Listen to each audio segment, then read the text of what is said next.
Hold on, stop. Welcome back to the Shit Show 2.0. Okay, boomer. Damn millennials. Wow. Did not know that. Even flirters who are obviously mentally ill. You want to be my wife? Oh, this is gonna go downhill real quick. What is going on, and welcome to Take on the World with Johnny and Mike D. How you folks doing? How y'all doing? How's everything going, man? Good. You know, we keep saying we want to get regular, and then There's nothing regular about us, bro. We just stumble into all kinds of crap, and here we are again. As we're taping this, I just posted our mini episode this past week. So I want to get this one tidied up and out for next week. But what have you been doing now? I haven't seen you for a little bit. We don't get to see each other at work every day right now because of issues. Yeah. I just been doing the grind, same as everybody else. Getting up there in the years, working. I don't know. Lots to think about. Lots to do. I may or may not be having a midlife crisis. May or may not. Yeah, are you even at midlife yet? What is midlife? I thought midlife was like 45. Is it? I think so. I'm going to adjust my mic. But the way I've been living, that was probably 10 years ago. No, just saying. Yeah, no, everything's good. Getting it in. Economy sucks. Gas prices are through the roof. You know, I still hate fucking Route 61. Can eat a dick. Did you see, I just saw on the news today, a small airplane landed on 78 yesterday. No, really? Whereabouts? In Allentown. Right by the airport, it looked like. Did they say why?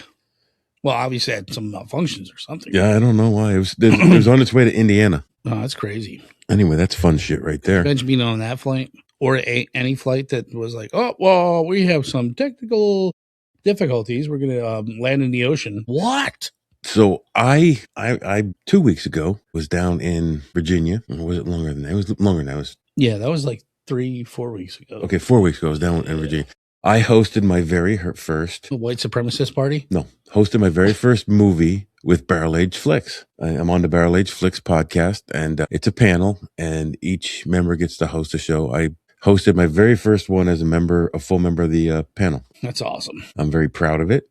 I did Great Outdoors, which is one of my favorite John Candy movies. That is mine, yep. That episode is out, so you want to check that out every place you listen to podcasts and on YouTube and all that. And hopefully, if I remember, I'll throw the link in the gimmick down there. I got to watch that because I got to tell you, man, I've probably seen that movie like 40 times. And, I grew up with it. Want to get your guys' opinion on it. The nuances that you saw or felt about it. When you watch it, you'll have to let me know what you thought of my hosting style. Okay. Because it was slightly different than what we do here. Now, I know you said you have a bit of a delay. No, I was down sitting at the table with him, so there was no delay. Okay. Well, that's what, yeah. Okay. That makes it better. Yeah. So, and I taped with him last night. I was here. I didn't go down to sit with him. So I was here. So there was a delay with last night's show, but we did a movie called Funny Games. Wow. It's part of their we're doing a foreign film series, and my foreign film for that one, drum roll, All Quiet on the Western Front. The new one or the old one? I'm doing the new one simply because I think the score is better, the music is better. Oh, God, that intro. Yeah. Long. Yeah.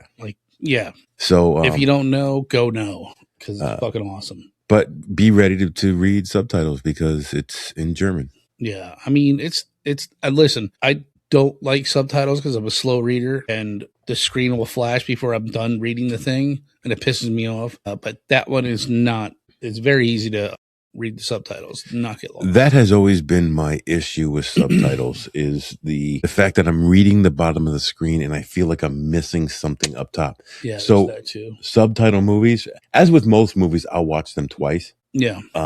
So subtitle movies, I definitely watch twice. So the first time I really focus on the subtitles, and the second time I kind of remember what the subtitles were saying as I'm watching and focusing on the movie itself.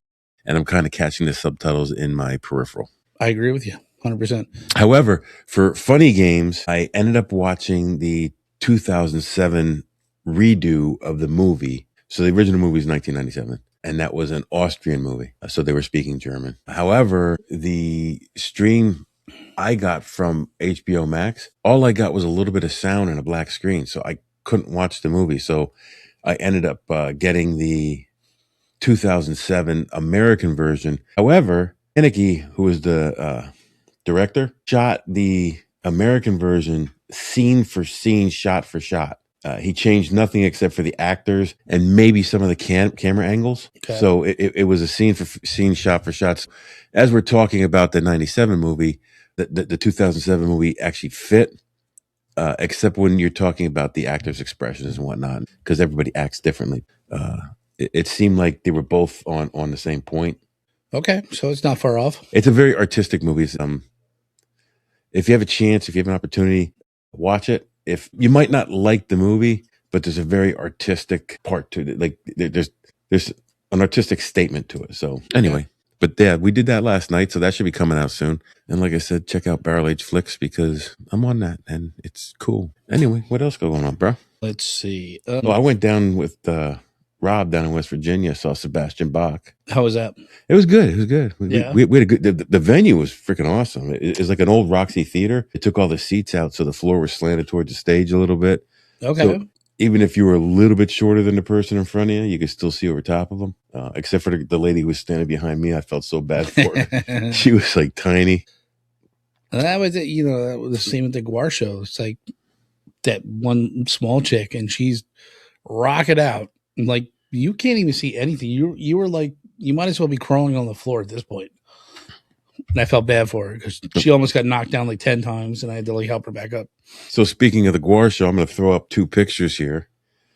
I went to my very first Guar show. Very first. With John. Now, I'm not going to say Guar is like my favorite music. However, if there is another Guar show around, I will go because it's an experience. It's an experience. It absolutely is. So I wore a pure plain white brand new t-shirt, and because I wanted the full experience, I pushed my way all the way up to the front, to the point where I actually touched the rail, which impresses me because, and they're like, I've been going since I was like 18. I've never been able to get to not that I tried, but when I did try, I was never able to get to the rail. I was pushed up, pushed sideways. Yeah. I was starting to push back, and I said, no, I want to touch the rail. Ogre coming through. But I had a pure white t-shirt on, which is now red. Right, yeah. So I had a good time. I had a great time. I really did. Are your ears fucked up from that? No, I put my earplugs in. No, you didn't. Oh, no, that was at the Sebastian Bach concert. We forgot our earplugs. Yeah. My ears have been like messing with me. I'll be like in my bedroom or whatever, just like chilling, and I'm like, I hear like a fucking just weird noise, and I'm like, I'll usually be watching like YouTube or something, and I'll hit pause and I'm like, what is that? What is it? I don't hear anything. So like I get confused. I'm like, is it on the phone? Is it me? I'm old. My ears are shot. So I actually have a really good pair of acoustic earplugs, which is what would have been great for the show. It's what band members wear on the stage, especially drummers. Drummers wear certain earplugs so that he can hear the percussion and the drums and the music, so he can stay with it. But everything's brought down to a level where it doesn't cause ear damage. And I have a pair of those, and I'm like, I got to bring those. And then I forgot them. But I did take them with me to Sebastian Bach. And I don't know if you knew this, but Sebastian Bach is a new lead singer for Twisted Sister. Oh, you did tell me that, yeah. With Dee Snider's approval. With his approval. Yes. So, and they did do one Twisted Sister song at the concert. We're not going to take it? Nope. I don't think I really know any other Twisted Sister song. I never really got into them. I want to rock. Okay. Yeah, I know that song. Because you get a lot of crowd participation in that song. That's why. Yeah, that's pretty cool. So when he first started the song, I'm like, I'm not sure he's going to work out. And then by the time he finished it, he got the rhythm down and everything was cool. So yeah, we're good. Anyway. He's not like old and embarrassing. He is old, but he's not embarrassing. He can still hit his high notes. Although you could tell he was spraying his throat as he was going along. Spraying his throat? He was going over to the side and goes, what the hell? Okay, whatever works, man. So we need some lemon juice and baking soda and beetroot. Also had our Gettysburg weekend. Me and Deb, we go down every weekend, St. Patty's weekend for Gettysburg, and I ended up. We were at 4 and 7 beers ago, and I actually got to talk to the brewer, which was cool as shit. He came over and took a picture of our table for us, and someone on the other end of the table was talking to him, and he said, "Oh yeah, I'm the brewer here." And everybody looked over at me because everybody knows I like brewing beer. And like my dream is to open a brewery. And they're like, hey, 5X, he's the brewer. So eventually I went over to him and I said, hey, they made a big deal because I brew beer. I've been brewing for like 30 years. And I want to open a brewery and blah, blah, blah, blah, blah. I'm talking to him. So we're rapping back and forth. And, I start talking about brewing beer and beer. And I become a little kid. And we start talking and he goes, here, let me have you try this. And he brings out his beer that he made for his fest beer for Oktoberfest. And so I taste that. I'm like, dude, I really like that. That's really good. It's on point. And he goes, here, let me have you try one more. So he gives me the beer he made for his wedding. And his wife was sitting there. I was talking to his wife too. So he gives me the beer he made for no, his wife's a cutie. His wife is a cutie. He's a lucky dude. And so we're sitting there and I taste that and I'm like, that's freaking awesome. So he says, hey, before you leave, I'll give you a 4-pack of each. Take it with you. So I have two left from each up in the fridge. Nice. One's for you. So, we should have brought those down. Yes. What's it called? His fest beer it's part of his last name, beer. And I'm sorry that I'm blanking, dude, but it's okay. You failed. Yeah. It's all good. Well, you know my memory, dude. I got too many blows to the head. I'm getting right up there with you, man. I've had way too many concussions. Old. So what witty topic did you throw at me this week? I struggled with this one. I don't think you did. I think you actually came up with a pretty good topic. Well, I struggled at the beginning, and then I took a little drive. I like to drive around on the weekends on my time off and just go explore shit. I don't do anything. I just drive. It's like having a motorcycle, but not. You know what I mean? Yeah. So I kind of feel how the motorcycle. It's like having a motorcycle, except there's no wind in your hair, and you're not in open air. Well, I can roll the windows down. That's not the same. I feel much safer. But, so we're just driving around. And I'm like, got gas, went grocery shopping. And I'm like, man, what the hell is my topic going to be? I can't think of anything. This is stumping me. And then, like, literally, I looked off into the mountains. I'm like, let's do something like Schuylkill County, like Pennsylvania. And I'm like, well, we've already done this, that, and the other. And then it popped in my head. I'm like, well, let's do something about like the coal industry. And like, cause that was big around in Pennsylvania. And, I was like, well, first what popped in my head was like the Pittsburgh steel industry. And then when I started researching it, it led into the Bethlehem steel industry. And then I started to play like, how should we name this episode? And, just one thing led to another. And then I had like a couple other thoughts of, should I tell them the rest? No, the future ones? Yeah. Well, you can. Go ahead, tell them. Because half the time we don't get to them anyway. Well, yeah, it's like we always do. Like I'll come up with like 5 or 6 topics, and then we'll put them in the queue. And actually, the first one I thought of was the Albert Pike, who was some old Civil War 33-degree Mason, and they allegedly think that he predicted World War III, and then World War I, II, and III. Yeah, World War I, II, III, and when I tossed the topic to you, you did some research and you're like, I was like, well, let's hold off on that. Well, we're gonna touch on that, but more of as a conspiracy theory thing than anything else. Yeah. And then, so I was like, well, let's just do like fucking hardcore American shit. Like there's a lot of old school American stuff I want to touch on that, a lot of people probably don't know about. Like Molly McGuire's is one, the coal industry in Pennsylvania and its impact on, during the Industrial Revolution, before that, afterwards, and what was the other one? There was one other one. I don't remember what it was. You'll think of it eventually. I will. But anyways, that was my. So I thought that was kind of cool. I was totally stumped. I'm like, let me go drive, and do some things. As I was coming home when I called you. Yeah. Because I was like, I don't want to text you, so I called you. I'm like, these are my thoughts. And my inspiration was driving through the mountains, like looking at the mountains, and that's what made me. Oh, the Indians of northeastern Pennsylvania. Yes. Well, you said Schuylkill County. See, what Johnny does is he gives me a topic, and then I'm like, okay, how can I'll start researching it. And when I start researching, I see, well, it's a little bit bigger than just that. Yeah. And then I morph the topic into something that I think the listeners will find interesting. No. Yeah. And not to pigeonhole it into one little thing. So you originally came to me about Bethlehem Steel and Pittsburgh Steel. It was Pittsburgh Steel. I didn't know. Well, I did mention Bethlehem, but I didn't know The only experience I had with that was I went to the Beatles concert thing, and I walked through Bethlehem. That's where and then I saw like the museums and shit and the big thing, the displays they had. And I'm like, holy fuck. I'm like, that's right. You said Pittsburgh steel. And when I immediately thought, fuck Pittsburgh steel. I grew up in the Lehigh Valley. Yeah. I want to talk about Bethlehem steel. Yeah. I didn't know. I want to talk about how Bethlehem steel helped shape America during the Industrial Revolution. And it did. And it didn't as much as Pittsburgh steel. And it crushed me to find that out. Oh, shit. So this is the part where Big Mike takes over and he kind of schools me because I don't do my research. I'm a C student, right? Well, it did and it didn't. Let's just say that. It was part of it. It was a big, all of Pennsylvania steel was a big part of it. I think you could, without ruining the topic, I think you could sum up Bethlehem steel in 10 minutes. It was there. It was big. It came and it went. It rose to power. And it was later in the Industrial Revolution, and then it died off earlier. Yeah. But I feel we need to talk about, but let's just do the subject. Yeah, let's get into it. Let's get into it. So the subject for me is how the Pennsylvania steel industry built America. Yeah. And without Pennsylvania, you don't have a modern city. No. You don't have any modern city. No. Pretty much. No, actually, you wouldn't have had a modern city till much later. Right. Let's say that.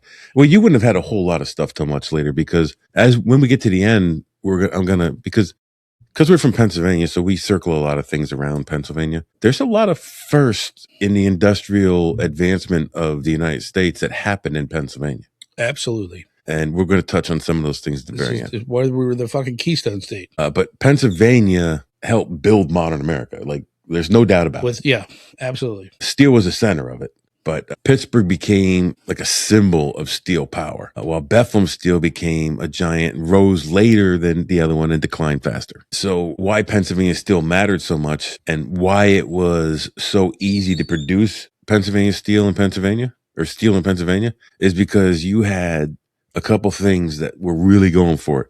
You had the coal to heat up and power the smelters and the forges. You had an almost unlimited iron supply in Pennsylvania from mining, and you had all the rivers and the railroads, and that made it possible to move all this heavy stuff without putting it on trucks and going someplace, especially in the Pittsburgh area. Well, trucks that didn't exist. Right. But they would have been horse and buggy back then. Yeah. They weren't.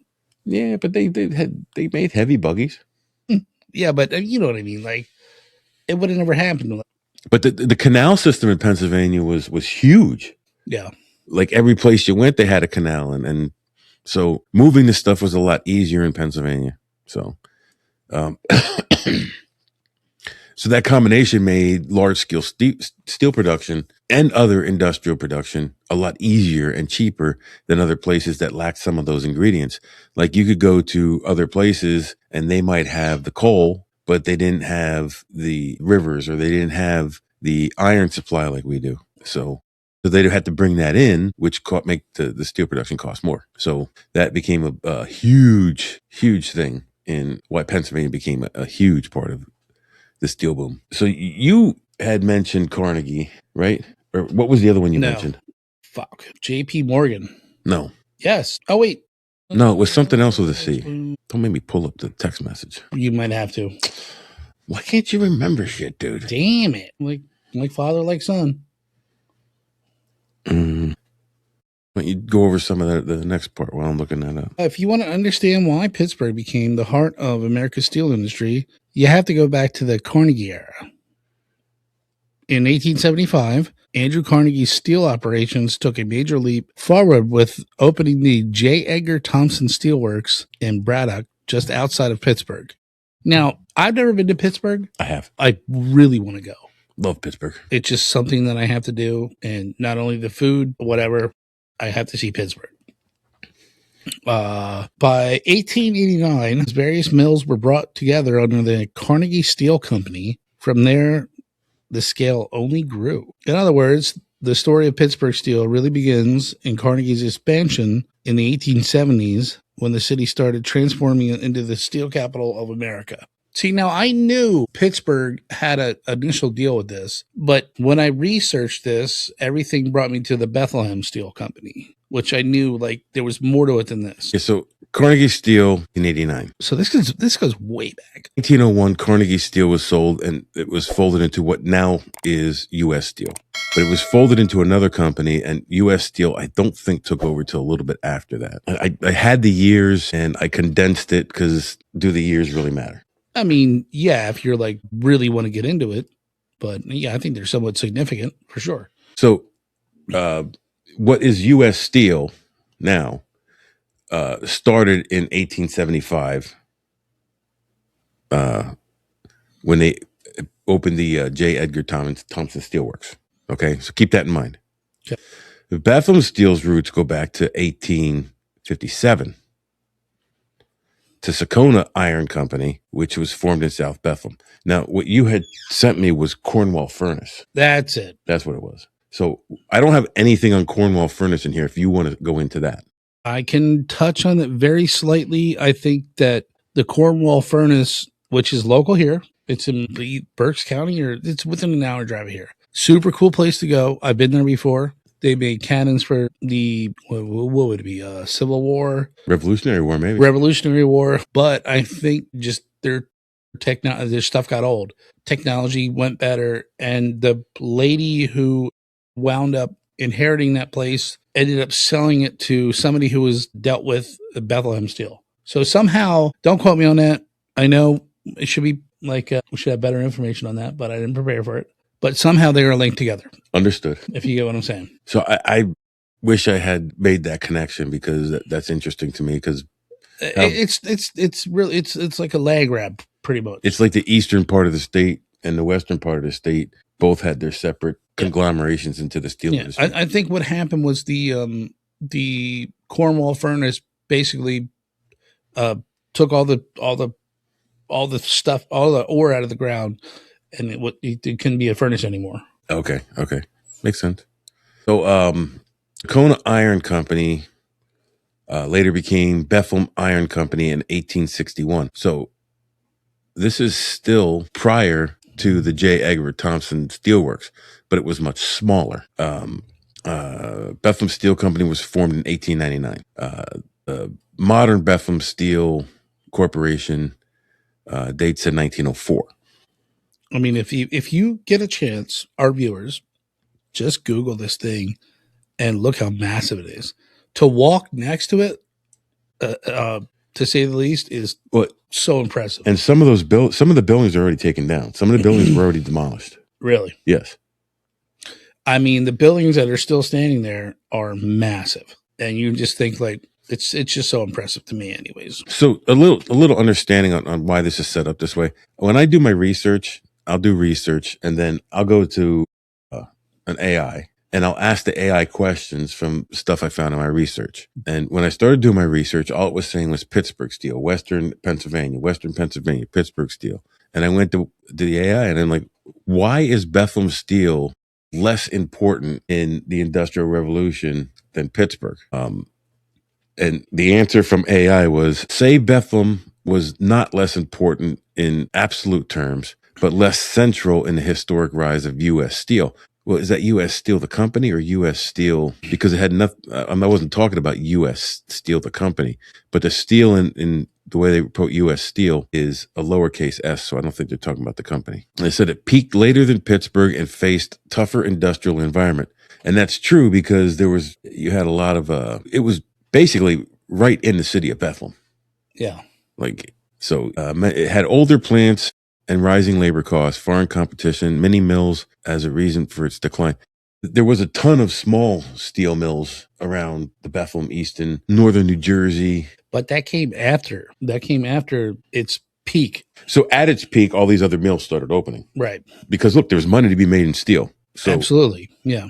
But you have to think too, like Bethlehem Steel, I think at its highest employed over 300,000 people. Right. 120,000 of those guys / women, because men were going off to war, were building ships. Yeah. Right. And I think it was Roosevelt. It's such a freaking crazy story, but they basically said, we'll guarantee you one ship a day. And they did more than that. Oh yeah.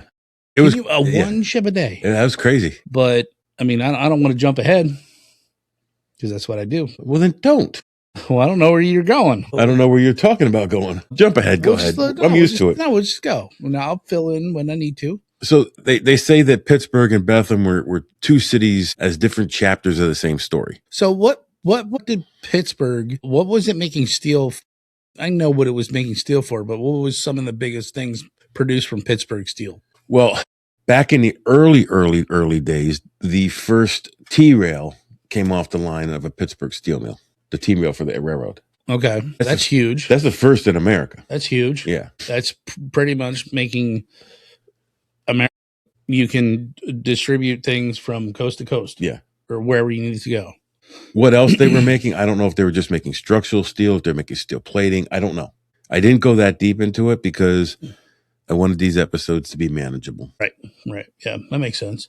I do know that Bethlehem Steel produced steel for Alcatraz, the Golden Gate Bridge, Rockefeller Center, the Chrysler Building, like huge stuff. The Washington Bridge, I think, or I might have got that wrong. I think it's in New York. And so they did a lot of railroad stuff. And then it was reported that towards the end, well, maybe we'll touch on that at the end. Let's continue. I remember a story that steel was made in Pennsylvania for something very specific, and it was a huge piece, and it was this huge deal about transporting it to wherever it was going. And I cannot remember what it was, and I didn't look it up, and I didn't think of it till now until you said Golden Gate Bridge. So I was remiss in my research. I'm admonished. I mean, this is a lot to take in. It is.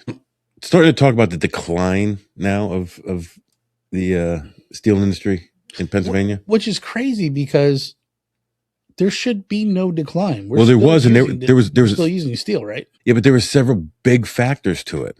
So Pittsburgh steel industry began to decline in the late 60s and 70s.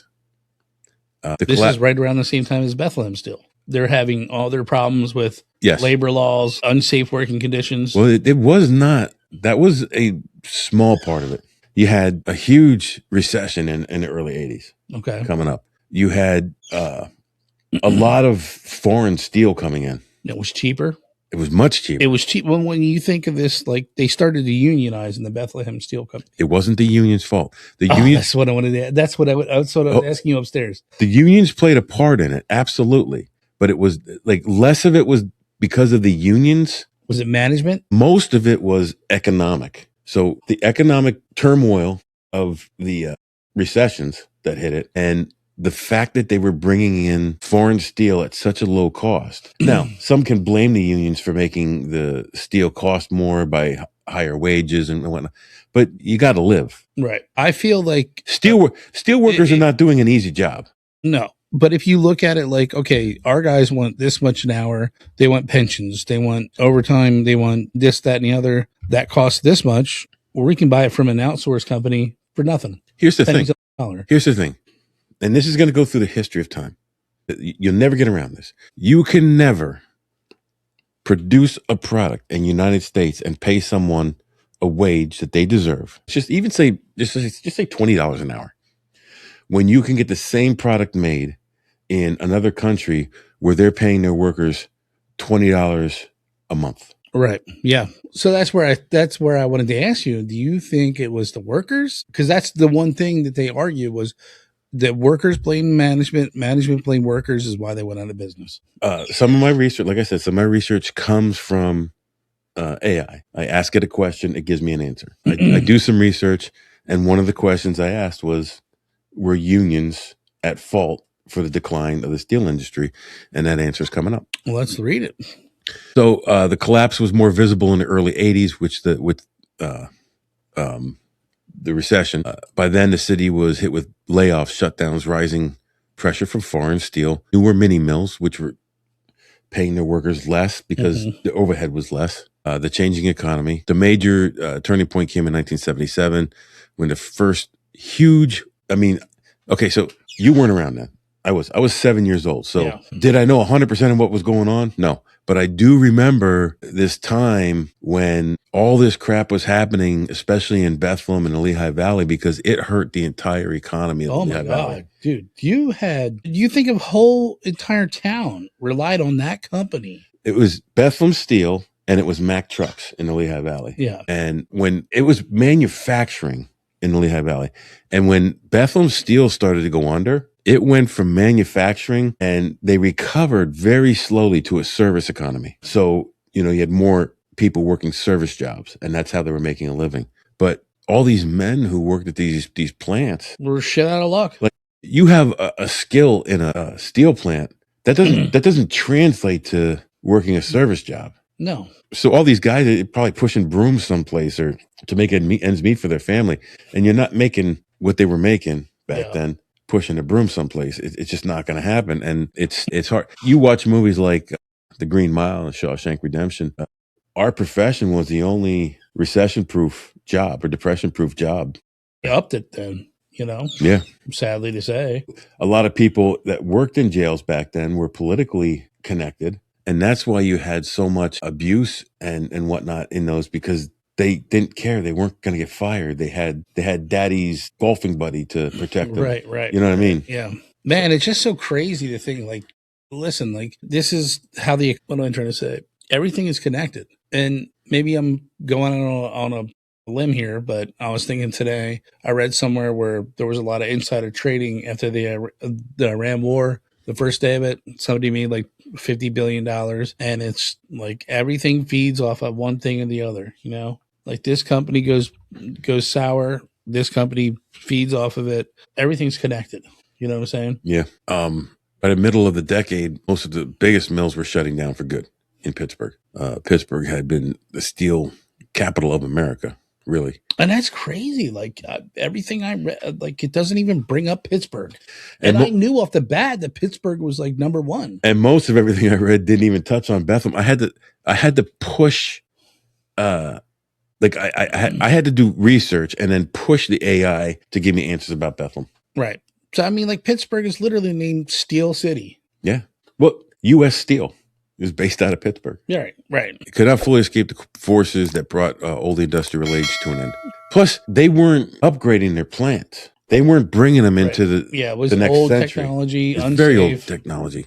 And Bethlehem Steel was even more remiss in that regard than Pittsburgh Steel was. Yeah, when I look at pictures of Bethlehem Steel and you just see like these big, they're big furnaces. And you see these tubes coming out the side. It looks like this fucking thing out of the goddamn Lorax. And you're like, what is that? It's just crazy. It worked at the time, but, coal produces like some crazy stuff. Off products, they're very noxious, poisonous. You have 1800s technology, and like, no wonder their plant workers were getting all pissed off. And, yeah. Like, you're all fucking dying. Like, I don't want to go here. Like, there's got to be longevity in a job. And, So that was all Pittsburgh. Bethlehem was once one of the great industrial giants of America, but its decline really began in the 60s and 70s, same as Pittsburgh.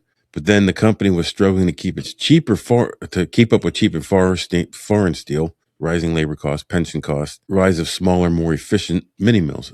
Some of the same things that affected Pittsburgh affected Bethlehem, but I don't think Bethlehem handled it as well. The major signs of warning came up 77, same thing. And when Bethlehem failed to post a profit for the first time in more than 50 years. From there, the decline came much harder to ignore. By the early 80s recession, the company was in serious trouble. Bethlehem Steel helped build bridges, skyscrapers, roads, and ships, but it hadn't fully adapted to the steel industry changes. And I think that was the major downfall of both of these steel companies. They were the rock solid base of American steel. Sure. There was no need to question our methods. This is how we do it. This is how we've always done it. And that's how we're going to continue to do it. And you'll like it. And there was new technologies coming up, new steel blends coming up. There was different ways to do things. And they just said, no, you want our steel? This is our steel. They said the last nail in the coffin for Bethlehem was they lost the bid on the Twin Towers steel. Yeah. And they went with a Japanese company, I think it was. Yeah, look how that worked out. Well, I mean, they'd still be there if it weren't for... So the aftermath, the Pittsburgh steel decline was devastating. It hit the larger metro area that eventually had more room to adapt and diversify. So Pittsburgh, being a bigger city, was able to adapt and diversify and recover better than Bethlehem was. Yeah, Bethlehem's not that big. So the Lehigh Valley is a huge area, but the economy was so tied to Bethlehem and Bethlehem Steel. It's almost like you put all your eggs in one basket. You had, like I said, you had that, and you had Mack Trucks. And Mack Trucks was going through his own issues back then. Yeah. Pittsburgh Steel collapse meant massive layoffs, mill closures, population loss. Bethlehem Steel, the loss was felt immediate and personal because it was one of the biggest employers in the area. I think it was just like you said. It was like their unwillingness to adapt to, new ways. Absolutely. Like I said, I lived through this time. When Bethlehem Steel finally shuttered, I think it was 82. I don't know if it says it in here. No, they finally closed their doors in 95. Yeah, but they shut down most of their operations by 82. The only thing they had left going for them was they're like, the Chinese did not figure out our metal. What is that called? The mix of metals. Metallurgy for the railroad ties. So that was the only thing we were left producing, railroad ties. And meanwhile, you think maybe like 5,000 employees. I don't know, but like pretty much it went bankrupt. Everybody lost their fucking their pensions. Right? Could you imagine that you work there 20 years, 30 years, and they're like, we're bankrupt. You have nothing, right? And the only thing that was left holding them afloat was these stupid railroad ties. And I guess the Chinese were like, we don't give a fuck about railroad ties. It's cheaper if you make them when we buy them from you. And then they figured out what the metallurgy was, and then that's what tanked them. That was their last float holding them above water. Right, but they were losing money every year. Oh, fuck yeah, dude. I think said from 82 on. Yeah. But I remember these years. Like I remember what it did to the Lehigh Valley. Like it crushed it. I mean, it crushed the Lehigh Valley. Yeah. It was difficult to watch.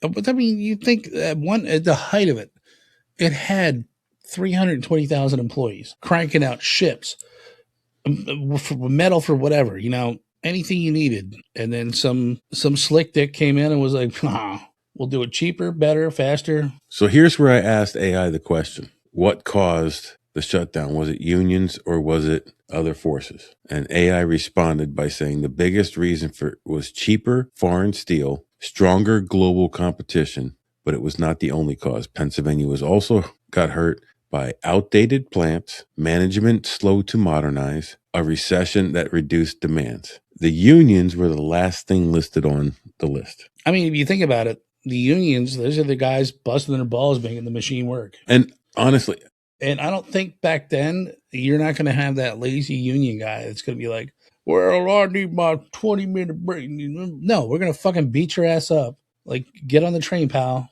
I've been in a union for 37 years. I've been in the same union for 33. I've never been a big rah-rah union guy. It's never been me. However, unions have their place. If back in the day, they really did a lot to improve working conditions for employees. But I think what unions, I don't want to speak on every union, but I'm sure in this type of line, if you didn't toe the line, you're getting your fucking ass beat, dude. You know what I mean? You're don't fuck with my salary. Don't fuck with food in my family's mouth. Right. I'm here to work. I'm a fucking man. Like, there's no fucking pussies back then, dude.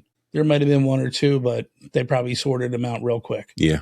Truth. So that's all I have on the steel industry, but Pennsylvania was never just about steel. Like I said, there are so many other things that took place in Pennsylvania that made industry rock and wouldn't have happened if had not been for Pennsylvania. I want to rock.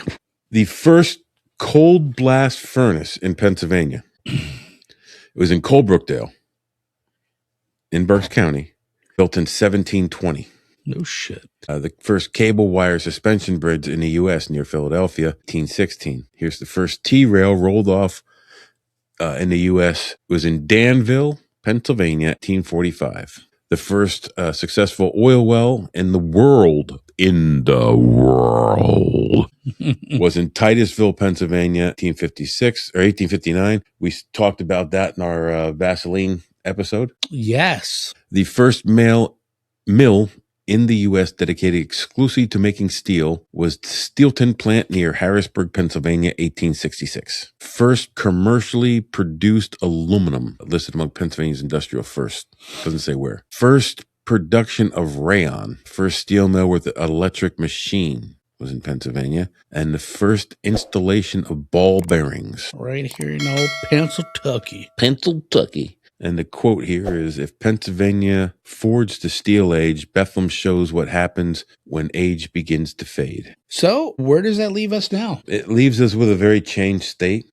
Do you ever think that we'll ever be in need to fire up a steel mill? Or like, I don't think it would ever happen, but you walk by the steel mills. Are they called the steel stacks? Steel stacks in Bethlehem, yeah. Yeah. And they'll be like, we can get them running again.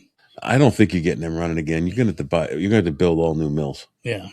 But I mean, it's perfect. It's right on the river. There's a railroad track right there. You build your shit, put it on the railroad, or you ship your shit in by railroad, build it, put it on the river, float it out to wherever it needs to go.